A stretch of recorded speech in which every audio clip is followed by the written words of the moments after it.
Galapagos Volcano erupts on March 2, 2024 just 10 minutes before midnight local time. Residents and tortoises in the Galapagos Islands were interrupted by a loud roar.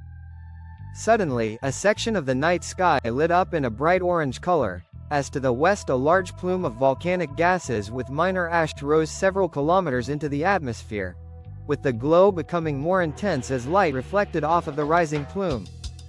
A new volcanic eruption had begun at the Fernandina Volcano, the Galapagos' first eruption in 2 years. Lava is now rapidly flowing out of a 1,300 lava flow location-meter-long circumferential fissure, aka a circular fissure which surrounds the rim of Fernandina's caldera.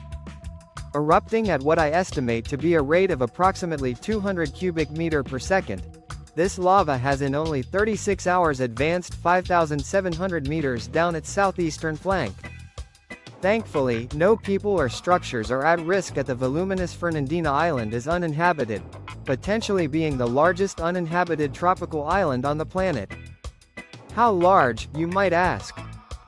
Fernandina size. Well, the volcanic island of Fernandina measures 18.8 miles or 30.3 kilometers wide and covers an area of 646.7 square kilometers.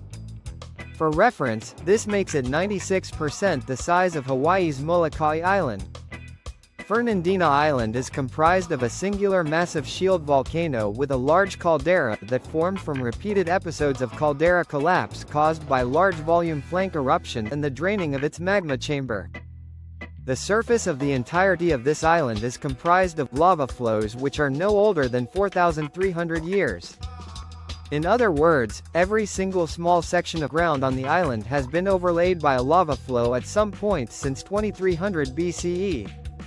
It should not comparison to regional volcanoes come as a surprise then that Fernandina is the most active and also youngest of the Galapagos volcanoes. What used to be a submarine volcano rose above the ocean approximately 32,000 years ago, with its high rate of eruptive activity being owed to the fact that it is the closest volcano to the underlying Galapagos hotspot in the mantle which supplies the molten rock. Although minor ash emissions were produced by the latest eruption, the relevant plume was almost completely white in color, indicating only incidental ash emissions likely created by interaction with shallow groundwater at the time.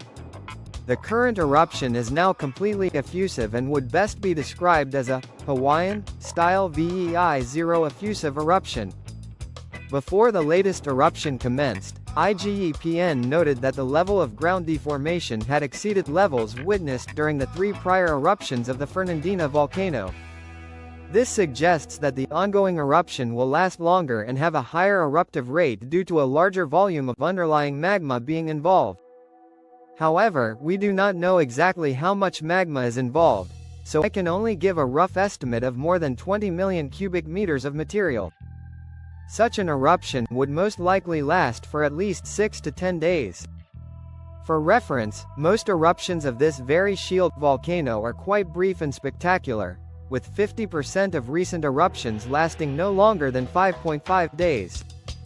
However, I sincerely doubt that the current eruption will still be ongoing 3 months from now. Sulfur dioxide emissions, unlike the Volcan Wolf's 2022 eruption which lasted for 3.5 months, as it initially output a much lower volume of sulfur dioxide gas than Wolf did.